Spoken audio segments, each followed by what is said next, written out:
Hello मेरी प्यारी माताओं और बहनों, सभी का स्वागत करती हूँ। और आज हम बताने वाले हैं, जैसे आप लोग जानते हैं सावन का महीना चल रहा है। कुछ सावन महीने में हमको ऐसे कार्य पढ़ने पड़ते हैं जिसके लिए हमारे पति की उम्र लंबी और उनकी उन्नति तरक्की के लिए आप उनको ज़िंदगी में आगे बढ़ाएं।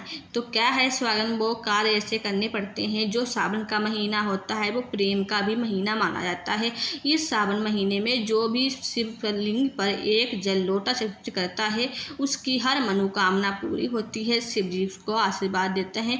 उसके पति की उम्र लंबी और आयु के लिए उसको ये कार्य जरूर करना पड़ता है। तो मेरी माताओं और बहनों, आप भी जानती हैं अपने पति की ज़िंदगी में आगे बढ़ने के लिए, उनकी उन्नति और तरक्की के लिए, अपने परिवार में खुशहाली के लिए कुछ ऐसे कार्य पड़ते हैं जो हमें सावन महीने में करने चाहिए। कुछ ऐसे कार्य होते हैं जो हमको नहीं करने चाहिए। कुछ हमारी माताओं बहनों को ये नहीं पता है, वो किसी भी कलर की साड़ी या गहने या कपड़े पहन लेती हैं। तो मेरी माताओं, अगर आपको यह वीडियो पूरा देखना है, शायद आप भी कुछ गलती कर रही हैं, तो शायद कर रही हैं तो मत करना, आपको नहीं करना चाहिए। तो मेरी सबसे प्यारी माताओं और बहनों, यहाँ पे आपको सबसे पहले ध्यान देना चाहिए। आप सिंदूर लगाने के समय किस दिशा में खड़ी हैं, सबसे तो पहले आपको दिशा देख लेनी चाहिए। आपको जब भी सावन महीने में सिंदूर लगाएं मांग में, तो आपको पूर्व दिशा में ही लगाना चाहिए। इससे आपकी पति की उम्र लंबी होती है और उन्नति तरक्की के लिए उनकी हर तरीके से मनोकामना पूरी होती है। तो मेरी माताओं, आपको सिंदूर लगाने के समय इस बात का ध्यान रखना चाहिए। कुछ हमारी माताएं होती हैं बस थोड़ा सा सिंदूर लगा लिया और बस मांग में भर लिया। तो अगर सिंदूर लगाना है तो आप अपनी पूरी मांग में लगाओगे तो आपकी पति की उम्र लंबी और तरक्की और खुशहाली बनी रहेगी। कुछ बहनें हमारे सिंदूर को छुपा भी लेती हैं, कुछ टेढ़ी बेढ़ी मांग में सिंदूर भर लेती हैं, मगर सिंदूर को हमेशा नाक की सीध में ही लगाना चाहिए। इससे आपकी ज़िंदगी में खुशी बनी रहती है और पति की उम्र लंबी होती है। तो मेरी प्यारी माता, इन नियमों का आपको ध्यान देना चाहिए। ये सावन का पवित्र महीना है, इसलिए आपको इन कार्यों का पालन करना चाहिए। हिंदू धर्म के अनुसार जिसने पालन किया उसका उद्धार हुआ, उसकी पति की उम्र लंबी हुई है। तो मेरी माताओं, दूसरे नंबर पर आती है यहाँ पे चूड़ी।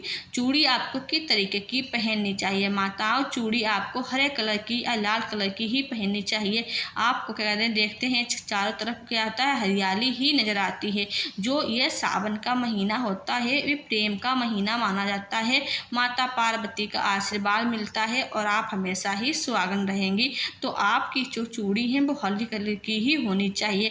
तो आप आसमानी फिरोजी कलर की भी पहन सकती हैं, मगर ध्यानपूर्वक पे ध्यान रखें, काली चूड़ी आपको बिल्कुल भी नहीं पहननी चाहिए। जो काली चूड़ी पहनती हैं वैसा माना जाता है, माफ़ करना बहनों, कि आपने काल को निमंत्रण किया है इसलिए आपने काली चूड़ी पहनी है, मगर काली चूड़ी शुभ नहीं मानी जाती, अशुभ मानी जाती है। इस बात का भी आपको ध्यान रखना पड़ेगा, आपको ही ध्यान रखना पड़ेगा।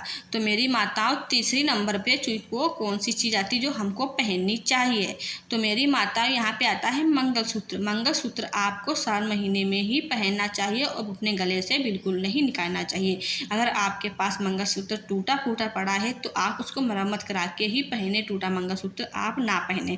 तो मेरी माताओं, किस माताओं के पास, बहनों के पास मंगलसूत्र नहीं रहती है तो वो यहाँ पर काला धागा भी पहन सकती हैं, मगर हाँ पहने जरूर। इससे आपके पति की उम्र लंबी और आयु तरक्की उन्नति के लिए आप उनको ज़िंदगी में आगे बढ़ा रही हैं। तो माता पार्वती का आशीर्वाद आपको जरूर मिलेगा। तो इन बातों का आपको पालन जरूर करना चाहिए। तो मेरी माता, चौथी वो कौन सी चीज़ है जो आपको पहननी चाहिए और लगानी भी चाहिए? तो मेरी माता, यहाँ पे आती है पायल। आपको पायल जरूर पहननी चाहिए। सावन महीने में पायल आपकी शुभ होती है और आपकी हमेशा घुंघरूओं की छनकार आपकी ज़िंदगी में हमेशा खुशहाली ही लाती है। और महावर आपको जरूर लगाना चाहिए। महावर लगाने से माता पार्वती का आशीर्वाद मिलता है और वो उनकी खुशहाली आपकी आशीर्वाद से ज़िंदगी को भर देती हैं। तो मेरी माताओं, आपको इन बातों का पालन करना चाहिए।